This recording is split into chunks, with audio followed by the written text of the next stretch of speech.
Hello, ma. Pauwi na po ako. Ayan na nga ba sinasabi ko, Aya Marie? 9:00 na, umuulan na, tapos mag-isa ka pa. Paano kung magkasakit ka o maaksidente? May naipon ka ba para pang ospital mo o pang gamot? Ma, wag po kayong mag-alala. Nag-iingat naman po ako palagi. Hello? Naku ma, paubos na po yung load ko. Baka hindi na po kita matawagan mamaya. Wala pong malapit na paloadan dito. Hello? Hello, ma? Ma? Yan na nga ba sinasabi ko eh. Miss, bakit po? Sa Gcash ka na lang mag-load, may libreng health insurance pa nakasama sa kada load mo. Talaga? May health insurance na? Oo, kasi sa panahon ngayon, kailangan ng paghandaan yung emergencies at sariling safety. Kahit sa simpleng gastos ng load, pwedeng maging proteksyon laban sa mga malalaking gastos tulad ng aksidente o pagkakasakit lalo na kung doble kayod ka sa trabaho. Ay, buti na lang madali na magkaroon nito at wala pang dagdag gastos. Step 1, click by load. Step 2, choose a load promo for your own number. And step 3, upon checkout of load, tick get free health insurance. O ayan, dahil chinek mo yan, pag may nangyari sa'yo, ito yung mga makukuha mo. Up to 2,500 na sweldo assistance kapag confined ka or di makatrabaho. Up to 10,000 pesos kapag nabaldado ka, pwede mo ipambayad sa gamot or ano pa mga kailangan mo. At up to 30,000 pesos kapag may accidental death tapos may iiwan yun sa pamilya mo if may mangyari. Wow! Dahil sa Gcash, bawat load ko may free health insurance na rin. Kaya panatag na ako na may sasalo kapag may nangyari sa akin. At least, handa na ako. You're welcome! Zani, pasado ka! Pasado ako? Pasado sa next life. Bagsak ako? I have to retake the exam? Ini-eme ka lang yun ni Olivia, pasado ka, Zani. Panira ka, Ali. You know naman, nag-gullible ang ating friends, so stop making fun of her. Wisit ka talaga. Dahil dyan, ilibre mo ako. Bakit kita ililibre, binubuli mo ako? Isusumbong kita kay Frank. Hindi tatalab sa akin yan. Kaka-Frank mo, baka ikaw pa yung i-Frank ko. Frank mo, mukha mo, Olivia. Gusto ko si Frank. It's a Frank! I hate you. Kaya wag kang dyan at ilibre mo kami. Mommy, I'll be home late. I'll be with my friends later. Tapos tomorrow po, I'll be with Frank. Do you have allowance pa? I can give you more. Hindi na po, Mommy. I have ipon pa. Hindi na namin nakikita si Frank. Pakisabi sa kanya, nagtatampo na kami ng dad mo. Dumalo ka mo siya rito. Ihahatid siya kasusundin niya naman po ako tomorrow. Kaya makikita niyo na po ulit siya. Tuloy alam kung siya po ba talaga yung anak niya or ako. Frank is a very responsible man and I love talking to him about business. So sinasabi niyo po hindi ako responsable? Shh, sige na, gumala ka na. Ang nga pala, nak. Po, malapit na yung 21st birthday mo and since malapit ka nang gumraduate, we decided to book your flight papuntang Rome. Why would you say this habang paalis na po ako? Pabitin, ganun. Mommy! Bye! I'm going to Rome this year. Sa birthday ko. I know. You know? Nasabihan ako nila tito and of course, kasama mo ako. Oh my gosh, ka! Pero mas nauna pa nilang sabihin sa'yo kesa sa akin. Ako talaga yung paborito nila. Haha, so funny. Ikaw naman yung paborito ko. Anong ngiti yan? Bakit ang laki? Kinikilig ka, no? Di ba halata? 4 years and you're still kinikilig? Grabe. Iba talaga yung epekto ko sa'yo. Hangin ka masyado. Dapat sa'yo tinatangay eh. Natangay naman ako ah. Sa ganda mo nga lang. Stop! Ang dami ko pang gusto sabihin banat pero alam kong gutom ka na so saan mo gusto kumain? Parang nagkikrave ako sa samgyeopsal and kimchi. Eh di kumain tayo na samgyeopsal and kimchi. Okay lang? But you're not a fan of Korean food, diba? Para sa'yo, I can be whoever and whatever. Iba naman yun eh. Ewan ko sa'yo. Tara na nga. Pero mahal. Di ka ba babalik? Saan? Sa ospital. Sa ospital? Anong gagawin ka sa ospital? I'm super healthy kaya. It's been 10 years. And your time is up, Sunny. Huh? What? Frank, are you sabog ba? Let's eat na nga. Tama na. Tama na naiinis na ako, Frank. Tama na ang pagpapanggap na totoo tong lahat at bumalik ka na. Go where ba? Sa ospital? Anong gagawin ko doon? Anong gagawin natin doon? I'm completely fine. Bumalik ka na sa ospital kung nasan ka dahil tatanggalan ka na ng life support. Life support? Gosh! Nagpapatawa ka ba? Come on, Frank. Frank? Frank? Frank! Stop this. It's not funny. Frank! Who are you? Why do I look like you? Why do you look like me? Frank! If you're pranking me, just stop this, okay? It's not funny. Nasaan ka na, Frank? Zani, Frank! Zani, I am you 10 years ago. What? There's no Frank here. You have no family and friends here. Shut up. I don't understand. Okay? I don't understand. I don't even know you. I don't know if you're real. Just where's Frank? Zani, it's all in your head. You just made this up. 10 years ago, nagpumulit kang umuwi mag-isa. Ihahatid na kita. Hindi na, mahal. I can handle myself. Tawagan ko na lang yung driver mo. Just continue playing with your teammates and enjoy, okay? Zani, bakutog ko eh. Shh! I'm a strong, independent woman. Kaya kong umuwi mag-isa. Zani, Gutom lang yan. I'll make it up to you. Malapit naman na yung 21st birthday ko eh. Makakapag-date na tayo, tapos makakapag-roam na tayo. fine. Basta mag-ingat ka, okay? Tawagan mo agad ako. Update mo ako, okay? Love you! After your conversation with Frank, lumabas ka ng school, tapos bigla ka nabunggo ng van, tapos na-comatose ka. Simula nun, pag-alagala na yung kaluluwa mo. Hindi ka papatay, pero hindi ka rin buhay. Yung damit mo, hindi yung suot mo 10 years ago bago ka na-aksidente. You never changed. Hindi humahaba yung buhok mo. Hindi humahaba yung mga kuko mo. Walang nagbabago sa features ng mukha mo. Your soul got lost and you created this fake world because you miss your friends, your family, and your boyfriend. Wala kang kinakausap kung hindi yung sarili mo. You've been wandering as a lost spirit. You failed to realize na may kailangan ka pang balikan. Have you seen yourself?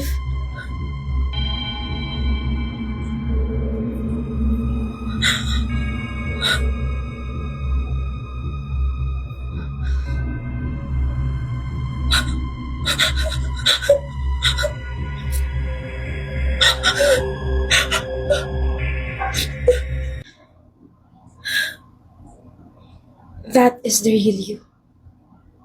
Maputla at walang buhay. So to sum up everything, walang date na nangyari with Frank. Walang surprise flight na galing sa parents ko. Walang kwentuhan with my friends. Lahat yun. Galing lang sa imagination ko. Bakit? Bakit ngayon lang? Bakit ngayon lang? Well, I'm feeling so happy. Kasi makakapagpahinga na tayo ng tuluyan. Nasaan ako? Hospital? Mommy? Dad?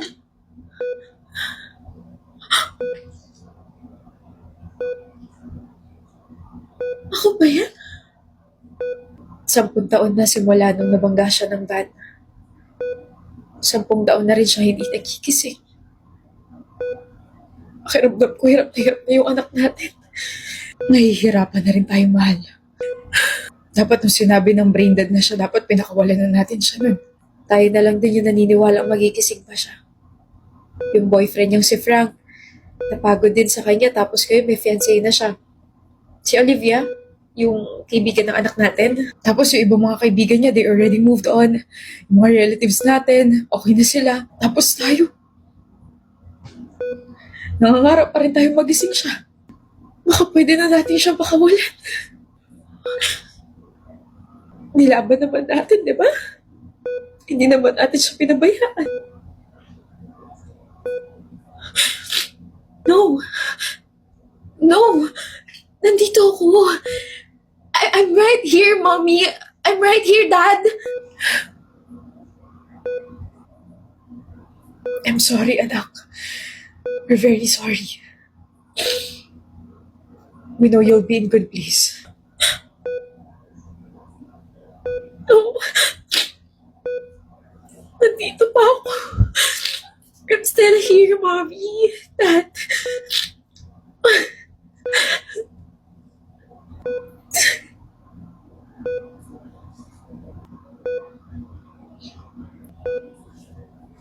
No.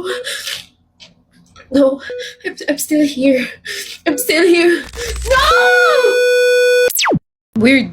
First time kitang makitang tahimik ah. Nilalagnat ka ba? Seryoso ka pala talaga. Sige, I'm listening. Ang dami ko lang iniisip, like about everything. Deadlines, classes, us. Wait, us? As in Isla and Noah? Like, as in us or classmates, groupmates na us? About us. Wow, Noah, you've been there for me kahit nung mga panahong wala akong malapitan. Nung bumagsak ako sa exam, nagpakain ka ng lugaw. Nung nag-crash yung thesis ko, nagstay up all night ka just to help me. Tapos kapag nalulobat yung phone ko, nandyan ka to lend your phone and I realized, maybe nag-hold back ako too much. Isla, sinasabi mo bang yung naiisip ko sasabihin mo? You made me realize na you like me? Huh? Ano ka ba? You made me realize na I need a new phone. My Realme 15T. Surprises don't always go how you expect, but they can last longer. Etong Realme 15T ko, nako, may 7,000 mAh battery to para hindi ko mapag-iwanan. You can also capture every detail with dual 50MP AI cameras powered by the MediaTek Dimensity 6400 Max 5G processor. Tapos bukod doon itong phone na to, may 26GB total RAM and 512GB storage para hindi ko maubusan ng space for moments that matter. Kala ko naman may big reveal. Kala ko naman may puwang ako dyan sa puso mo. Uy, Noah, meron kaya? Talaga? Oo, sa friend section. Friend zone? Wow. I wasn't sure if gusto mo pa rin yung matcha, so I got both matcha and Spanish latte. Wow, naalala mo ah. Paano ko naman makakalimutan? Dito ka unang nadulas. And natawa ka na sobra bago mo ko tulungan. Mahirap kalimutan eh. I mean, you complain about it for 3 days. Ang weird nito, no? Not really. It's just overdue. You still take pictures of everything? Pipicturean ko nga pala to. Huh? Lobat? Grabe naman yung timing. Di ko pa naman dala yung power bank ko. Di ka pa rin nagbabago. Here, use mine. Ang hinaw naman nito. And the sounds. Ang ganda, parang mas buo. Bagong bili ko yan, the Realme 15T. May dual stereo speakers, tapos may antenna array matrix, kaya kahit mahina yung signal, solid pa rin. Ang smooth din ng camera. All-around waterproof din yan, IP66, IP68, and IP69 rated. Kaya kahit ma-stress, hindi nag-fade unlike feelings. Exactly, pero may 7,000 mAh battery yan, kaya hindi madaling maubusan. Sana ganun din tayo dati. Sorry kung napatagal yung paggamit ko sa phone mo ha. Pero ang astig kasi, hindi agad na low-bat. Sabi sa'yo hindi madaling maubos yung battery niyan eh. Ubos ka na ba? Ubos? Di pa naman. We can still try. Yeah. Let's see. Let's see? So, another catch up? Yes. Sobrang traffic. Like, I'm so sorry na you had to wait. Nagmadali pa ako sa lagay na to ha. Ano ka ba girl? Okay lang. 20 minutes lang naman ako nag-antay. Tapos alam mo ba na na-stress ako kasi nakipag-away pa ako dun sa babae sa jeep. Like, butik niya na ako matulak sa labas. So, tinarayan ko siya. Tinarayan mo? Oo, like tinaasan ko siya ng kilay like this. Paano ka magmumukhang mataray hindi mo naman nakumpleto yung kilay? Huh? Buti na lang talaga may dala akong Focalure eyebrow pencil. This is the Focalure Eversharp Precision Eyebrow Pencil. It has a super fine tip, kaya parang hair-like strokes agad, natural ang effect. The best part, it claims to be waterproof and smudge-proof. Kompleto na kilay pwede na ulit magtaray. Grabe ang init, parang ang off ng skin ko today. Paano off? Parang ang sticky ng face ko, ang sticky ng nose ko, Ew! Hala, napaka-drama queen. May pag-ganun pa siya. Try mo tong mattifying primer from the Focalure. This is the Pore Perfecting Mattifying Primer. Just a small amount on my T-zone or nose and it instantly smooths out pores and fine lines. It's lightweight, non-sticky, and it helps my makeup stay flawless longer. Perfect for everyday wear. Kung meron ka na yan huwag ka na magdrama. Pasalamat ka, nandito ako to save your life. Maka-save your life, kala mo naman nalunod ako. Nalunod ka naman talaga. Nalunod yung ilong mo sa mantika.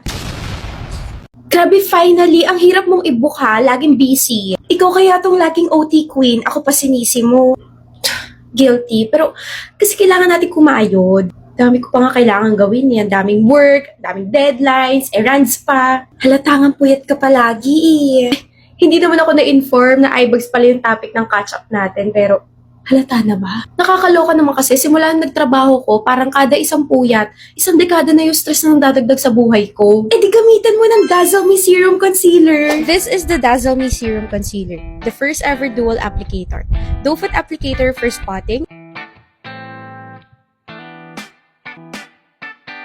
and the spatula can be used as a skin tint. Self-setting, crease lock formula, and keeps the skin smooth and fresh up to 12 hours.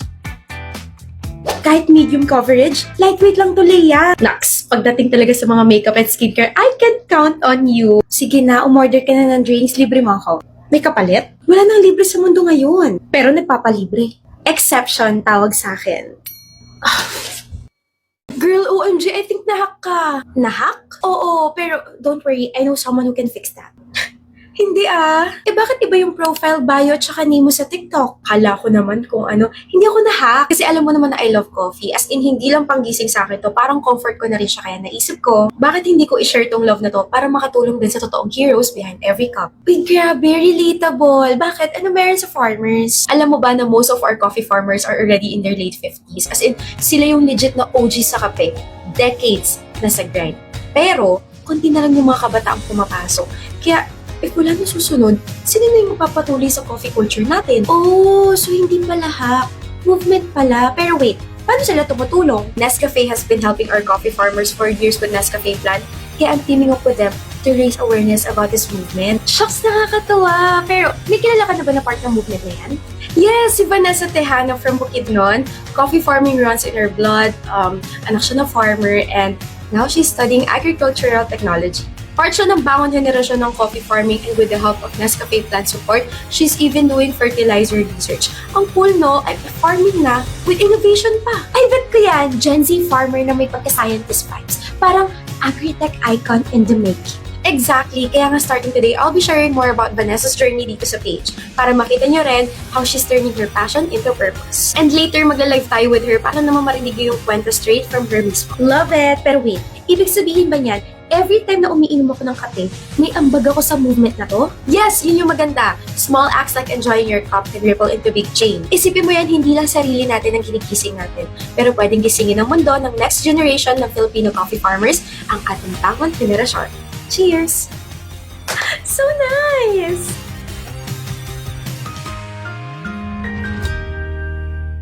Oo, pre, sa Globe One Up yun, tapos pindutin mo yung TM. Jella? Huh? I'll call you back later, pre. Ikaw na ba yan? Long time no see ah. Sorry, Kyle. Later na tayo. Grabe na yung pinagbago mo, in fairness. Oo na, mamaya mo na ako asarin. Please, nagmamadali ako. Halata nga nagmamadali ka. Late ka na ba? Pwede kita ihatid. Kyle, please, mainit yung ulo ko ngayon. Naubusan ako ng load kaya tumabi ka muna dahil kailangan ko pumunta sa malapit na com shop dahil may ipapasa ako file sa boss ko. Bakit kailangan mo pa magmadali kung nandyan naman ang Globe One app? Huh? Alam mo bang kahit wala kang load or data, you can now access the Globe One app. Subscribe to any promos anytime, anywhere. Hassle-free. Sent! Talaga? O diba? Buti na lang nagkita tayo kasi kung hindi, baka naghihintay ka pa rin doon sa com shop. Kaya nga, Kyle. Sige, bilang pambawi sa pagiging masungit ko sa'yo, ililibre mo ko? Nice! Payag na akong ihatid mo ako sa office. Lapit na rin ako malinti. Wow, you're welcome At least nakatulong ka, diba? Grabe yung traffic talaga kanina. Para ako nagmarathon papunta dito sa bahay nyo. Traffic ba talaga? Or baka naman na-late ka lang talaga ng gising? Hoy, legit na traffic yon. Pero nawala naman yung inis ko kasi nagbasa ako sa jeep. And guess what? Kung ano yung binasa ko. Chismis? He's into her kasi by Max and Gigi. Malay ko ba? Gustong-gusto mo kaya yung mga chismis as much as you love he's into her? Hindi kakaiba yung story na yun kasi sobrang dami mo mafe-feel na emotions. Like, alam mo yun, kahit ilang beses ko siyang basahin, yung kilig, sobrang fresh pa rin. Gets na gets kita. Like, naalala mo yung basketball game scene? Si Dave sobrang yabang, feeling niya siya na yung pinaka-cool sa campus, tapos biglang si Max Payne, she owned him. Grabe. Yung personality ni Max Payne, sobrang cool, sobrang fearless. Ay, ang ganda niya. Yes, kaya bagay sila. O si Dave, grabe, nung una, sobrang arrogant niya. And then, little by little, bigla siya nagiging soft kay Max Payne. Like yung time na dinefend niya si Max Payne sa mga friends niya, dun mo ma-realize na, ay, may feelings na. Uy, ang low-key cute talaga ng scene na yun. Tapos eto pa, yung bigla siyang magdadrop ng mga sweet corny lines. Like, mga asar siya, tapos biglang seryoso pala. Tapos si Max Payne, mas speechless. Shucks, every time na gano'n, talaga ako sa kilig. Pero grabe yung pinagdaanan ng love story nila, no? From season 1 to season 3. Puro masasakit na scenes. Kasi si Max Payne nagsistruggle sa past niya. Tapos si Dave nagsistruggle sa own battles niya. Tapos hirap sila mag-meet halfway. Like, stop. My heart is breaking for them. Umiyak ako for them. Like, swear. Kaya, this will always be one of my favorite stories of all time kasi hindi lang siya about kilig and stuff.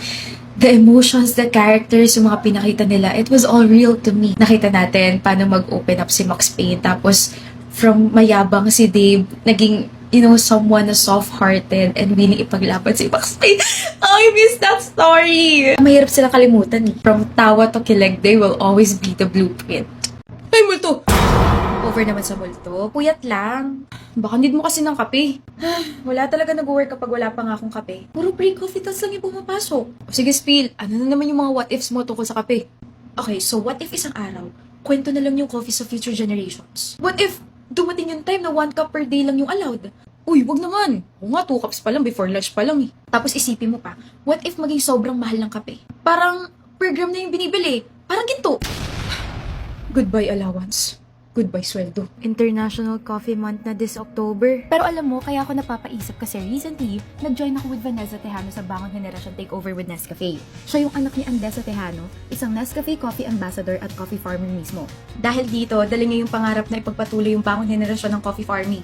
Gets, kasi kung wala magpapatuloy ng coffee farming, baka mangyari talaga yung mga what-ifs natin. Buti na lang kamo may Nescafe Plan, isang sustainability program na active rito sa Pilipinas. Actually, ang dami nga nilang nagawa eh. May trainings para matuto ng mga bagong farming techniques, scholarships para sa mga agri-students, tapos may mga partnerships para ma-highlight yung mga stories ng mga farmers. Kaya nga sa bawat cup ng Nescafe, hindi lang to pampagising. May ambag to sa kinabukasan ng kape at ng mga magsasaka. Kaya pala, legacy na talaga. Yes, at sa Nescafe Plan, hindi lang pangarap. May advocacy pa. Natulungan siya ng program para makapag-training na may modern techniques, educational support para lumawak yung kaalaman, and community programs para ma-boost yung confidence niya to share her story. Oh, ano po? Kaya ngayon, isa na siyang boses ng kabataan sa coffee farming, inspiring young farmers to take the same path. Nakaka-inspire talaga. Mas na-appreciate mo yung bawat cup. Kaya guys, experience the journey of the coffee farmers and how the Nescafe Plan supports them. Punta kayo sa Nescafe Tasa ng Pag-asa Immersive Experience in 1 Ayala Mall this October 24 to 26. Magandang experience to kasi maririnig niyo mismo yung kwento ng mga coffee farmers. Panahon na para magkapit-bisig tayo at gisingin ang bangon henerasyon ng coffee farming. Cheers!